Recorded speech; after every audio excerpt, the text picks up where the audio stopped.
और उन राजाओं के रियासतों में जो बसते थे उन्हें लगान देना पड़ता था, है ना।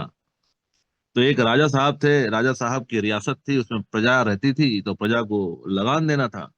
तो एक बार क्या हुआ कि बारिश नहीं हुई।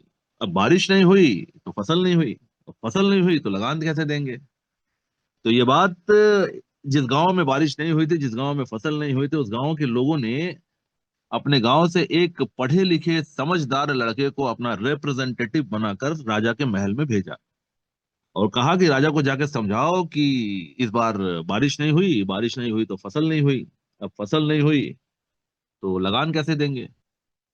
तो ये बात जाके आप राजा को समझाइए। लड़का गया राजा से मिलने, उसने राजा को ये बात बताई, लेकिन राजा लालची था। राजा ये बात सुनते ही क्रोधित हो गया। राजा ने कहा कि लगान तो देना ही पड़ेगा, हर हाल में लगान देना पड़ेगा, चाहे कुछ बेच कर लाओ या कुछ करके लाओ, लगान तो देना ही पड़ेगा। राजा का मंत्री समझदार था। मंत्री ने राजा को धीरे से समझाया कि सर, ऐसा करिए कि अगर आप डायरेक्टली अभी प्रजा के ऊपर अत्याचार करेंगे तो लोग में आपकी छवि खराब हो जाएगी, है ना। तो आपको कुछ ऐसी विधि की जरूरत है कि सांप भी मर जाए और लाठी भी ना टूटे। तो मंत्री ने राजा को कुछ तरकीब बताई। मंत्री धूर्त था। राजा ने उस लड़के को कहा कि देखो, मैं तुम्हारी बात समझ गया कि लगान देने की परिस्थिति में अभी आप लोग नहीं हैं, लेकिन मैं आपको एक मौका देना चाहता हूं। मैं देखना चाहता हूं कि ईश्वर आपके साथ है कि नहीं है। मैं एक प्रतियोगिता करना चाहता हूं। मैं 3 दिन के बाद आपके गांव में आऊंगा, और एक प्रतियोगिता पूरे गांव के सामने की जाएगी। इस प्रतियोगिता के अंदर मैं एक थैले के अंदर 2 पत्थर लेकर आऊंगा, एक काला पत्थर और एक सफेद पत्थर, और पूरे गांव के सामने इस थैली में हाथ डालकर कोई एक पत्थर आपको निकालना होगा, है ना। अगर काला पत्थर बाहर निकला तो आपको लगान देना पड़ेगा, और अगर कहीं सफेद पत्थर बाहर आया तो आपका लगान माफ हो जाएगा, और सरकार की तरफ से, राजा की तरफ से आपको सहायता भी दी जाएगी, पुरस्कार भी पूरे गांव को दिया जाएगा। और ये बात आपको मानना तय है, इसमें आप इनकार नहीं कर सकते। लड़का वापस आके गांव में बताता है लोगों को कि राजा तो ऐसा धूर्त वाला खेल खेल रहा है। राजा कह रहा है कि नहीं, प्रतियोगिता करनी पड़ेगी, देखें भगवान आपके साथ है कि नहीं है, काला पत्थर निकलेगा कि सफेद पत्थर निकलेगा। तो लोगों ने समझाया कि ठीक है, अगर राजा ऐसा चाहते हैं तो करने में दिक्कत क्या है, 50-50% का ऑप्शन है, हो सकता है काला निकले, हो सकता है सफेद निकले। लड़के ने कहा कि मंत्री धूर्त है, मैं जानता हूं वो थैली में दोनों काले पत्थर ही लेके आएगा। मैं कोई भी पत्थर निकालूं काला ही निकलेगा, और चूंकि वो राजा है तो किसी के अंदर इतना साहस नहीं है कि वो उसे ये बात कहे कि आप थैली खोल कर दिखाइए कि इसमें पत्थर कौन से हैं। राजा अपने पोजीशन का फायदा उठाएगा, थैली में दोनों ही पत्थर काले लेके आएगा, मैं कोई भी पत्थर निकालूं काला ही निकलेगा। खैर, लोगों ने उसे समझाया कि देखो, उसके पास पावर है, वो हम उसके अगेंस्ट जा ही नहीं सकते हैं, जैसा ईश्वर की कृपा, जैसी ईश्वर की मर्जी, जैसी हरी इच्छा वैसे करेंगे। तय दिन राजा मंत्री सारे लोग पधारे। एक गांव में एक खुले जगह पे पंचायत बैठाई गई, सारे गांव के लोग आए, मंत्री आए, राजा आए, सरपंच मुखिया सारे लोग पहुंच गए। और राजा के हाथ में एक थैली दिख रही थी, है ना। और मन ही मन राजा मुस्कुरा रहा था, क्योंकि उसने थैली में दोनों काले ही पत्थर रखे थे। मन ही मन वो मुस्कुरा रहा था कि आज तो मुझे लगान मिलने ही वाला है, कोई भी पत्थर निकाले निकलेगा काला ही, है ना। मेरे एक ऐसे ट्रेनिंग प्रोग्राम में मैं जब ट्रेनिंग कर रहा था तो मैंने ऑडियंस से पूछा कि आपको क्या लगता है लड़के को क्या करना चाहिए। तो उसमें कुछ लोगों ने मुझे सजेशन दिया कि सर, लड़के को हाथ में चूना लगा के ले जाना चाहिए, और थैली में हाथ डाल के पत्थर को रगड़ रगड़ कर सफेद कर देना चाहिए, है ना। तो मैंने कहा कि देखिए, डायरेक्ट सेलिंग में ऐसा लोगों को चूना मत लगाइए सर, ये चूना लगाने का बिजनेस नहीं है, चूना लगाने का बिजनेस ज्यादा चलता नहीं है ना। खैर, लड़के ने भी कुछ सोच रखा था। तय समय पे मंत्री थैली लेकर सबके सामने इकट्ठ खड़े हुए, और लड़के को बुलाया गया कि तुम पत्थर निकालो। लड़के ने थैली में हाथ डाला, पत्थर निकाला, और बिना किसी को दिखाए जोर से घुमाकर दूर खेतों में फेंक दिया। मंत्री ने बोला ये क्या किया, राजा ने बोला ये तुमने क्या किया। लोग खड़े हो गए, मुखिया खड़े हो गए, मंत्री खड़े हो गए, सरपंच खड़े हो गए। उन्होंने कहा ये क्या किया, क्यों नहीं दिखाया क्या निकला था, क्या तय हुआ था कि निकाल कर दिखाना है कि कौन सा पत्थर निकला है। अब तुमने तो दूर फेंक दिया, अब कैसे पता चलेगा कि कौन सा पत्थर निकला था। लड़का शांत खड़ा था। लड़के ने बोला थैली में देखिए कौन सा पत्थर बचा है, यानी जो थैली में पत्थर बचा होगा उसका विपरीत पत्थर निकला होगा। अब मंत्री फंस गया, वो तो ये कह नहीं सकता कि ये दोनों काले पत्थर थे। सबके सामने थैली में देखा गया तो थैली में बचा था काला, यानी निकला होगा सफेद। तो अब लगान माफ और पूरे गांव को राजा की तरफ से पुरस्कार भी देना पड़ेगा। My dear friend, moral of the story इसको कहते हैं शिफ्टिंग ऑफ फोकस। पहले फोकस कहां था कि कौन सा पत्थर बाहर निकलेगा, ये तय करेगा कि गांव की का भविष्य क्या है। लड़के ने क्या कहा कि लड़के ने कहा नहीं नहीं नहीं, फोकस इस पत्थर पे करो कि बचा हुआ कौन सा पत्थर है। उसने फोकस को शिफ्ट कर दिया। पहले फोकस था कि कौन सा पत्थर निकलेगा, उसने फोकस शिफ्ट किया कि कौन सा पत्थर बचा हुआ है, ये तय करेगा कि कौन सा पत्थर निकला था। तो कई बार आपको अपने नजर को बदलने की जरूरत होती है, कई बार अपने फोकस को बदलने की जरूरत है। कहीं आप गलत दिशा में तो प्रयास नहीं कर रहे हैं सर। क्योंकि इसी इंडिया में इसी प्रोडक्ट, इसी प्लान, इसी प्रोडक्ट के साथ, same company, same product, same plan के साथ लोग रिकॉर्ड तोड़ रहे हैं यार, और कुछ लोग अपने आप को तोड़ रहे हैं। तो अगर आपको लगता है कि आपको चैलेंजेस फेस करने पड़ रहे हैं, अगर आपको लगता है कि आपका पे आउट नहीं बन रहा है, अगर आपको लगता है कि आपको बहुत सारे लोग मना कर रहे हैं, तो दोस्त आपको अपना नजर बदलने की जरूरत है, आपको अपना फोकस शिफ्ट करने की जरूरत है। आप गलत दिशा में प्रयास कर रहे हैं। क्योंकि प्रोडक्ट में दम नहीं होता, प्लान में दम नहीं होता, कंपनी में दम नहीं होता, तो किसी को पैसे नहीं आते। यदि आपको अपने फोकस को शिफ्ट करने की जरूरत है, कभी कभी जब आप अपने फोकस को शिफ्ट करते हैं ना, तो आपको अभूतपूर्व सफलता मिल जाती है ना। मेरे ख्याल से हमारे बीच हमारे आदरणीय प्यारे भाई ऋषिकेश पाठक पधार चुके हैं। तो ऋषिकेश सर, अगर आप हैं तो over to you. Thank you. बहुत बहुत धन्यवाद सर। पत्थर पानी में फेंका, दोबारा किसी ने निकाला ही नहीं। डायरेक्ट फैसला हो गया, क्या बात। बहुत दूर फेंक दिया उस बच्चे ने, समझदार था, है ना। योगेश सर, क्या जी मेरी आवाज आ रही है स्पष्ट रूप में? जी सर, बिल्कुल। आपके इसको बस कहते हैं सर, है ना। कौन सा पत्थर तो निकला है ये नहीं बताएगा, कौन सा पत्थर बचा है ये देखिए। क्या सकारात्मक सोच का ये परिणाम है। खुद की बुद्धिमत्ता पे यकीन। दुनिया में किसी को यकीन किसी पे हो या ना हो, इंसान को व्यक्तिगत तौर पे खुद पे यकीन रखना चाहिए कि दुनिया में कौन कब कहाँ कैसे आपका साथ छोड़ देगा, कहना बड़ा मुश्किल है। फिर दोहरा रहा हूं, कब कौन कहाँ कैसे आपका साथ छोड़ देगा ये कहना बड़ा मुश्किल है। लेकिन जब आप जिंदगी में खुद पे यकीन रखते हैं ना, तो कम से कम खुद के प्रति तो आप ईमानदार रहेंगे। खुद को तो मुसीबतों से बचाएंगे, खुद को तो प्रोटेक्ट करेंगे, खुद खुद की बुद्धिमत्ता का तो इस्तेमाल करेंगे। तो बहुत सारी चीजें हैं जिसको जीवन में सीखना है, समझना है। परम ज्ञानी आदरणीय योगेश सर के नेतृत्व में बहुत कुछ सीखने को मिला है।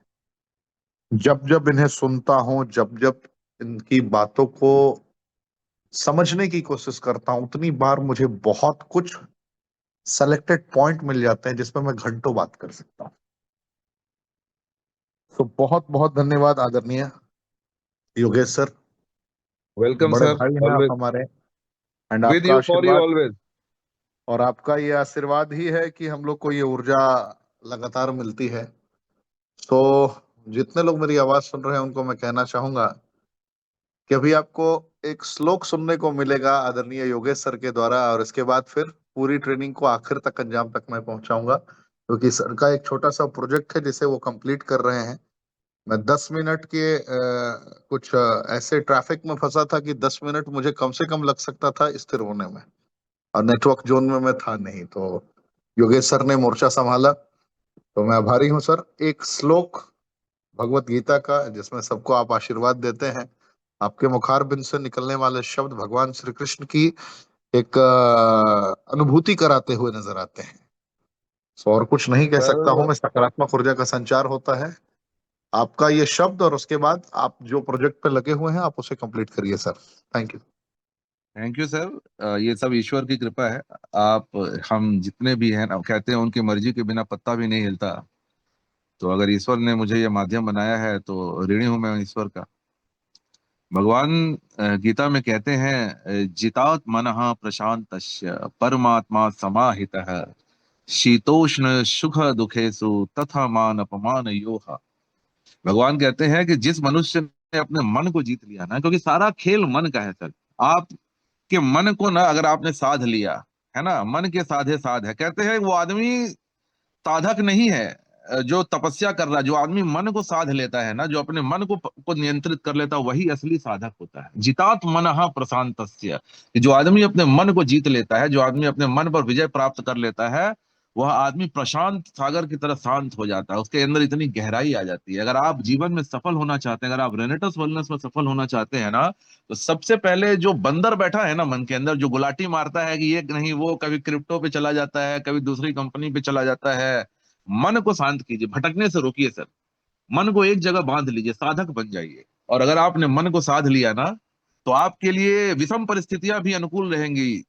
कहते हैं शीतोष्ण सुख दुखेशु तथा मान अपमान यो, कि शीत ताप सुख दुख मान अपमान, ये सारी चीजें आपके लिए एक समान हो जाएंगी, आपको कोई फर्क नहीं पड़ेगी। ये सुपरफिशियल चीजें हैं सर।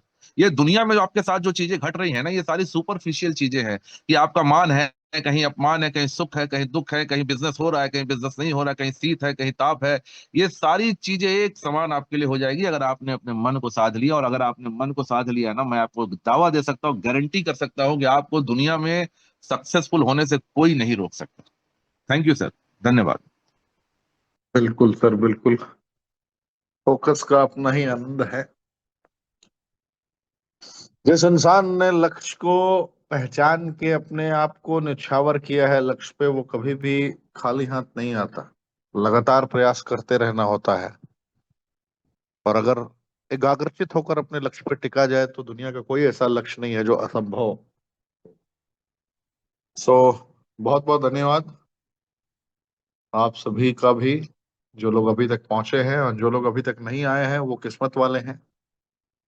किस्मत वाले इसलिए हैं क्योंकि मैंने सकारात्मक किस्मत और नकारात्मक किस्मत की बात नहीं कही। ये भी किस्मत की बात होती है जिनकी डॉट डॉट डॉट बड़ी खराब चल रही हो, उनकी भी किस्मत की बात होती है। और जिनके सितारे बुलंद हो, उनकी भी किस्मत की बात होती है। तो मैं किस्मत वाला ही कहूंगा उन्हें, क्योंकि किस्मत तो कुछ और मंजूर है। यही रीजन है कि वो इस प्रोग्राम में नहीं है।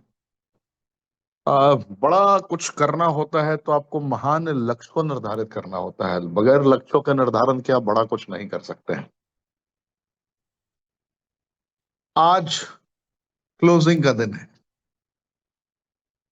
ईमानदारी से कितने लोगों ने 5000 सीसी कंप्लीट कर दिया? कमेंट के ऑप्शन में बताइए। एवरीवन के ऑप्शन में टाइप करिएगा अगर पॉसिबल हो तो। कितने लोग ऐसे हैं जो 5000 सीसी कर गए इस सप्ताह में? कितने लोग ऐसे हैं जो बैंगलोर जा रहे हैं?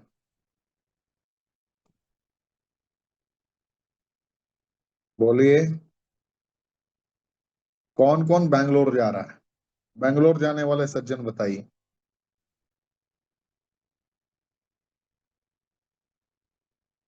बैंगलोर जाने वाले सज्जन बताइए कमेंट के ऑप्शन में। बताइए।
आ, देखिए, यहाँ पे दो बातें हैं गौर करने वाली। पहली कि मैंने अचीवमेंट कर लिया।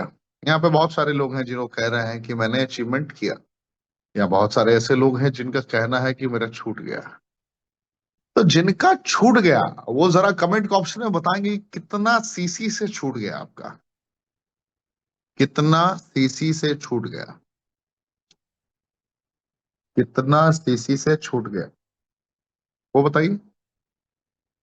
चलिए 5,000 का 5,000 छूट गया वो भी बताइए, 4900 से छूटा वो भी बताइए, 4,000 से छूटा वो भी बताइए, 2,000 से छूटा वो भी बताइए, 500 से छूटा वो भी बताइए, जिनका अब तक मैदान में जंग जारी है वो भी बताइए। अब ये हुआ है या छूट गया है? ये देखिए आप जो लिख रहे हैं, इससे छूट गया या हो गया? यहां तक हो गया, वो थोड़ा क्लियर करिए। अरे बाप रे, ये तो ज्यादा छूट गया जी, ज्यादा छूट गया। सिपाही तो आप मजबूत हैं, ये ऐसा कैसे हुआ आपके साथ? मैदान में जंग जारी है, जंग जारी है। अभी भी आपके पास 3.5 घंटे का टाइम है। छूट गया।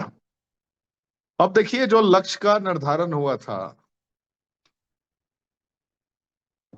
जो लक्ष्य का निर्धारण हुआ था कि आपको क्या करना है,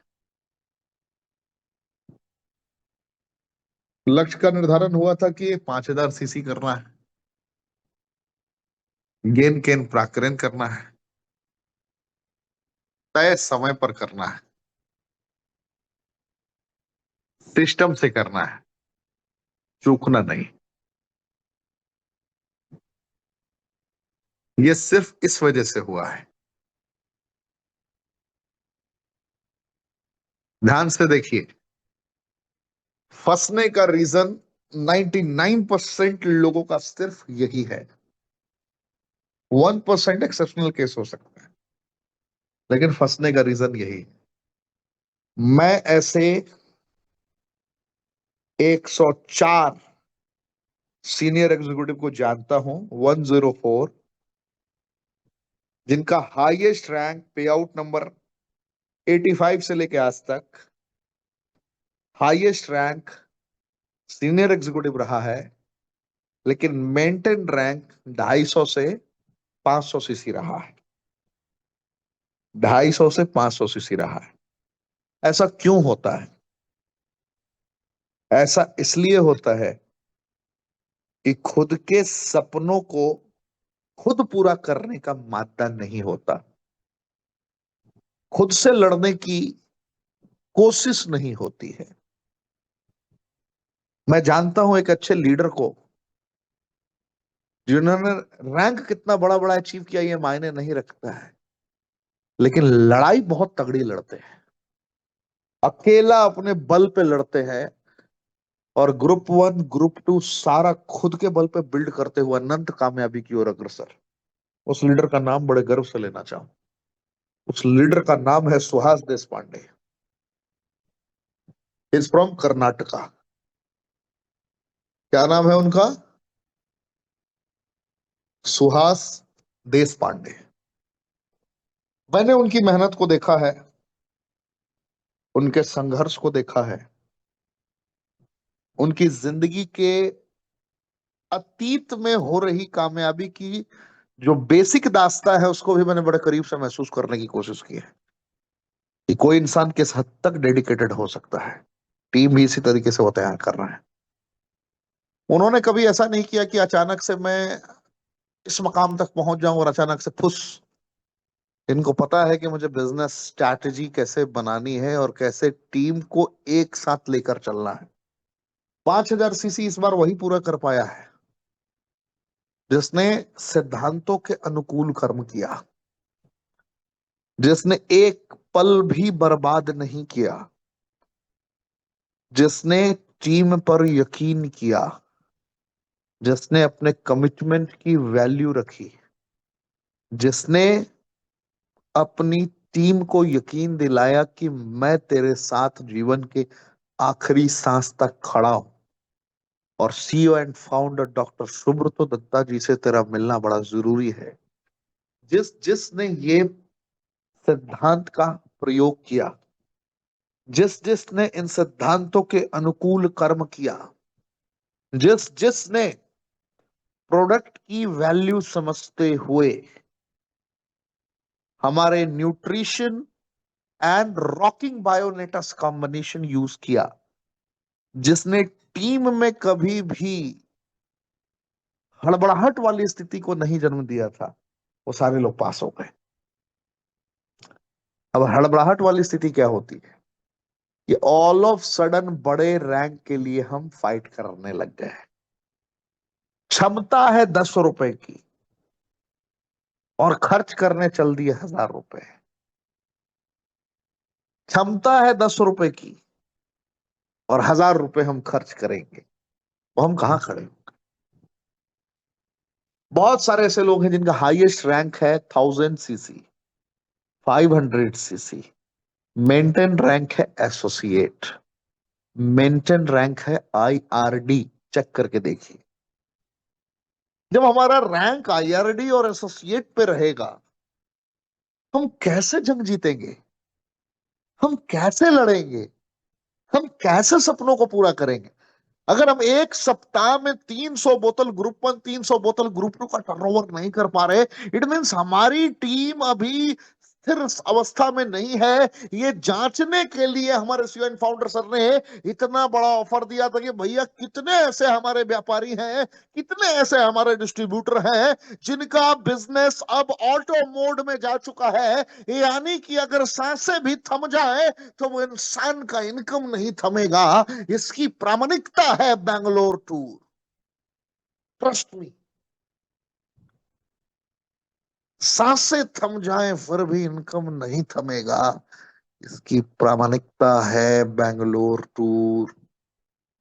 जो बैंगलोर नहीं जा रहा है, वो इंसान को रीथिंक मोड एक्टिवेट करना पड़ेगा।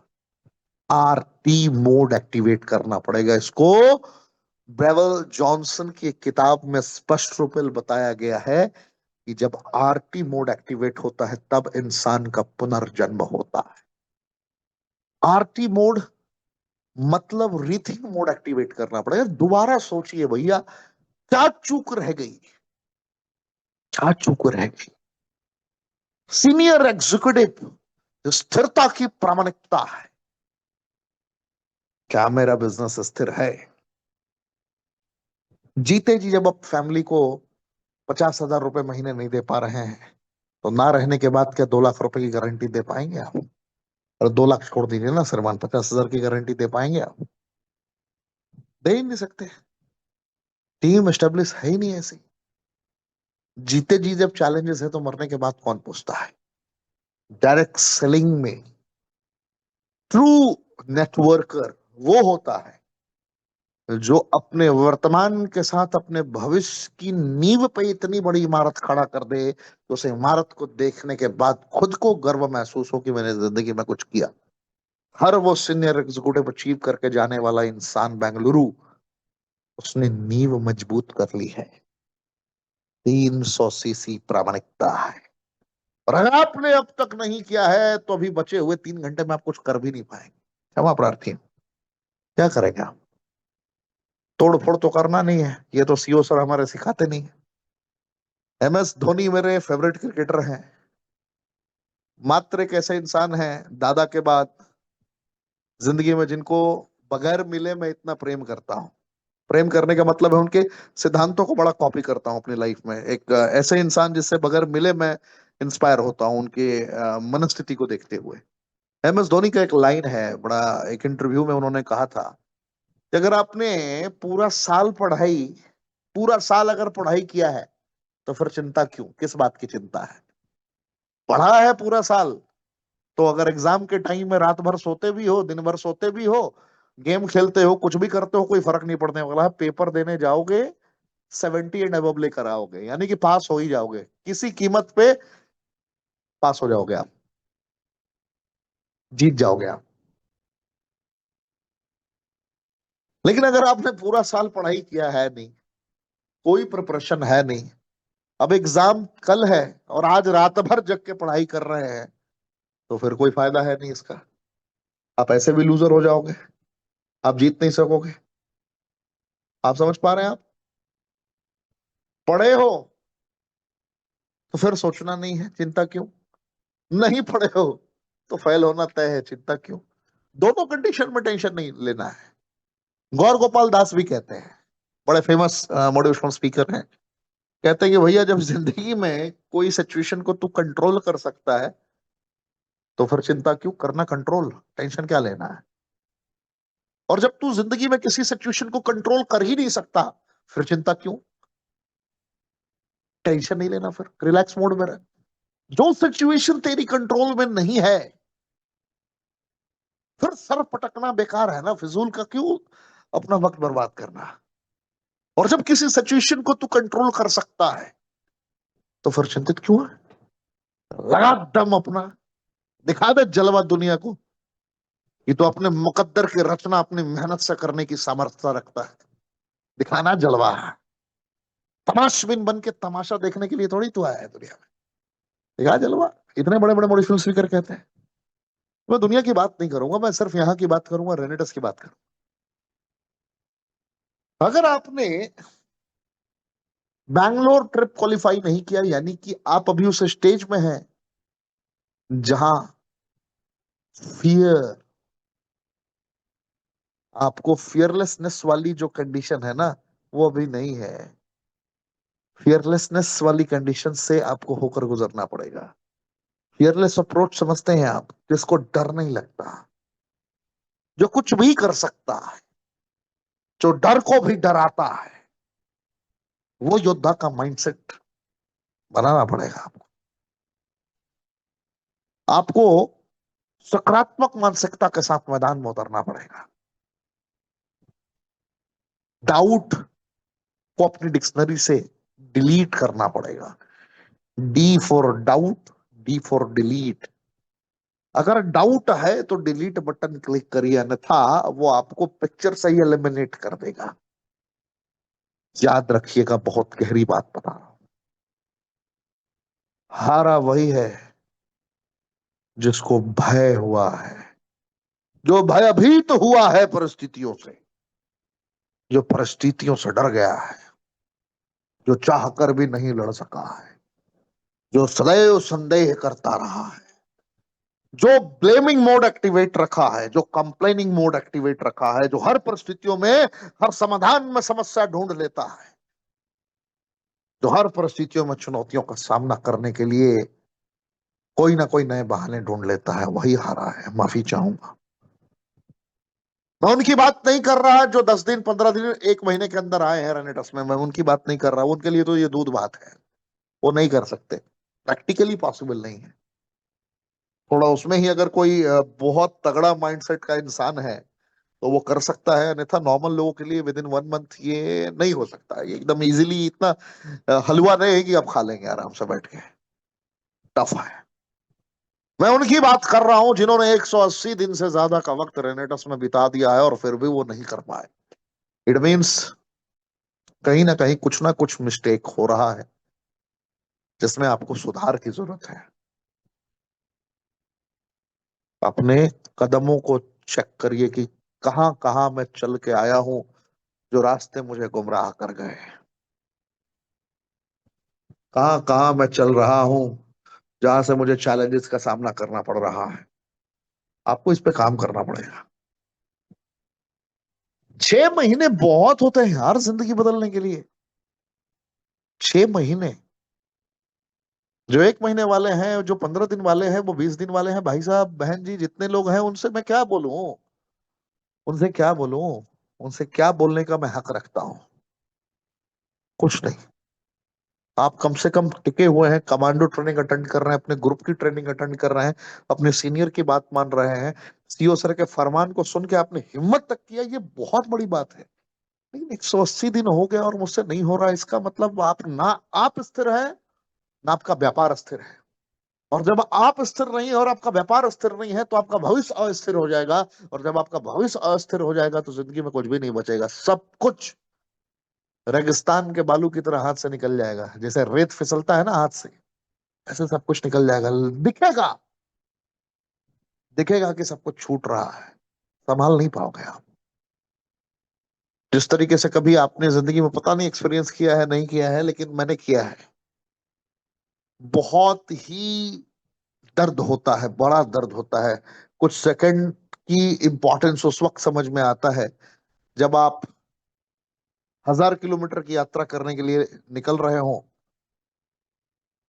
और कल सुबह आपका एक बहुत बड़ा प्रोग्राम हो जहां पे लाखों रुपए खर्च हुए हों उस प्रोग्राम को ऑर्गेनाइज करने में, और आपको पता चले कि आखिरी ट्रेन है जो शाम को जाती है और उस डेस्टिनेशन से कोई फ्लाइट नहीं है, और उस ट्रेन को पकड़ना बड़ा जरूरी है, और अचानक से सड़क पे एक ऐसा हादसा हो जाता है जिसकी वजह से आप ट्रैफिक में फंस जाते हैं।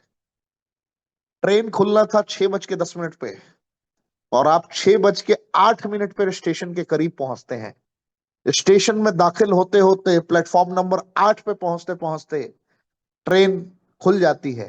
आप लगेज लेके दौड़ते हैं, लेकिन जब तक आप दौड़ के प्लेटफॉर्म नंबर 8 पे पहुंचते हैं तब तक वो ट्रेन थोड़ी रफ्तार में हो जाती है, और जैसे ही आप प्लेटफॉर्म नंबर 8 पे पहुंचते हैं तो आपके सामने से गुजरती हुई ट्रेन नजर आती है, और उसका जो पीछे वाला एक्स होता है ना, वो आपको दिखता है, और आपको ये समझ में आ जाता है कि अब कल मैं जान लगा दूंगा फिर भी अब नहीं पहुंच सकता उस डेस्टिनेशन तक।